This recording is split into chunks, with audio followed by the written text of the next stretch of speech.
I'm not going to be doing like a montage in this video. Don't really feel like doing it. Plus the feet, I had to switch out anyway. So yeah. All right, welcome to a quick review of the Redragon M711. This is a Cobra. This is a budget mouse from Redragon. It usually seems to go for about $20 on Amazon. It has a 3327. It's considered a budget drag clicking mouse for Minecraft. I don't necessarily think it's all that great for drag clicking. The coding seems to be inconsistent. Um, and it's, I think, kind of supposed to be like a Death Adder inspired shape, or maybe Pro and Telemouse, or maybe a mash of both. I really don't know. But I'm gonna be giving my thoughts on it. All right. So with this mouse, I do have to discuss why I switched out to feet. Well, so I got it from Amazon Warehouse. It was like $8 or $9, and when it arrived, when I shook it, it was extremely rattly, like to the point where if you moved the mouse, you could feel the rattle. Because on the inside of this mouse, there's like a 13-gram weight or like a 15-gram weight that holds down the PCB. Um, and I'm like, okay, I'll open up the mouse and try to screw that down, and I did. And then after I did that, the sensor completely stopped working. I don't know why. My theory would be that the sensor housing is not very well engineered, and that's why the sensor stopped tracking. But it just straight up completely would stop tracking. Every other aspect of the mouse worked. I actually had to rebuild the entire mouse effectively, trying to fix it. Did not work.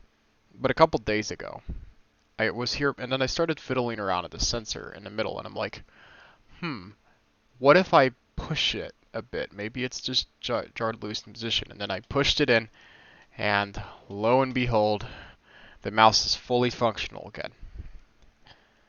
So that was quite a ride, but that's why this is taking a while to get out. And I'll give my thoughts on the buttons. So the clicks are they're advertised as 1 switches online, but when I opened it up, they're around 20 Ms. I don't have too many complaints. Pre and post travel seem not too bad.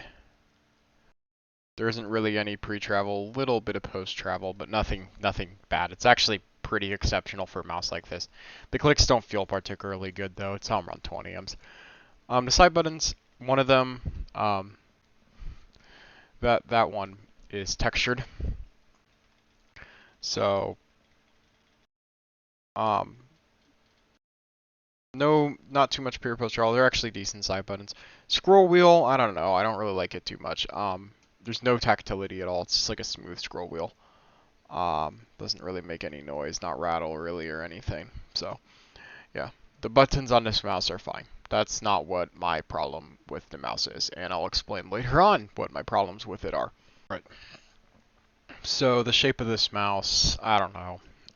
It's most similar to maybe the Razer Death Adder, um, but it's a lot skinnier, and that's what I don't like about it. So it's advertised as a budget big mouse, right? It's really not. The grip width on this mouse is actually smaller than the Master Mouse M711, which I would say is pretty thin. Not as thin as some other ultralight mice, but yeah, the grip width on this mouse is really thin. In fact, I'm pretty sure it's might be only a touch thicker than like the ultralight 2. It is really, the grip width on this mouse is insanely thin. That's not a great thing. So, but it's really long. It's just not a great shape if you ask me. And the weight, it's like 105 grams. It's not 200 grams. That's it with the box, I think. I didn't measure. I threw it in a box because I thought his mouse didn't work. But it has like a 15-gram weight in it. It's like, if they remove that weight, I believe I weighed it in. It's like 88, 89 grams. Like, why? Why do you have that weight in there? It is 2021. Get a grip, guys. You can't sell a mouse with a pre-built weight in it. That's something from like 2002. There's no reason any modern mouse would need to have a weight inside of it. So, yeah, that's one of my problems. That the coating on this mouse is also kind of rubbery. It doesn't feel bad, but coatings like this, um, usually seem to look terrible after long use, especially if you're not great at cleaning your hands, so keep that in mind. And I can't really review the feet because I just have a pair of random G-Wol's feet. The feet were fine. I didn't notice any major issues while using them. The cable on this mouse, it's a really thick, really stiff braided cable. It doesn't seem like it actually moves the mouse around too much. Probably because the mouse is incredibly heavy, but yeah, this cable is really thick. In fact, I'd be worried about it kinking. Um, I know this is a really budget mouse, but like I have charging cords more flexible than this. You guys can do a bit better. Now to open the software, you actually have to go here and then click on that. So the software itself is pretty basic. You have the lighting, which is actually pretty in-depth if you ask me. And honestly, I think the white RGB on this is looks really good. It actually looks white. Um, then customize. I tried to actually set some of these middle buttons. Honestly, they're kind of a bit fiddly. I wouldn't really get this mouse if you want to adjust any of the buttons. DPI, you can set it up to 2000 in steps of 100. Report rate, you can set to any of that. You have pointer speed, scroll speed, and then macros where you can, I think, set up macros. But it kind of, you can't like choose a keyboard function. Actually, let's see, maybe you can. Okay, maybe that was just my fault. Seems like it might have been. Let's just go test it. Okay. Oh no, that's insane. You can set it for that. Huh.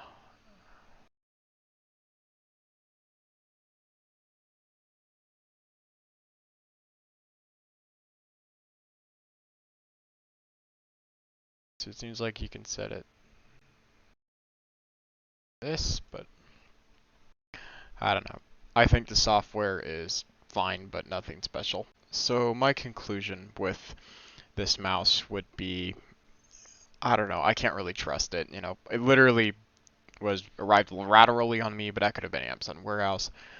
It's just, there's nothing about it that wows me. There is really nothing about this mouse that makes me go, wow, that's pretty cool. This is really just unimpressive in my opinion.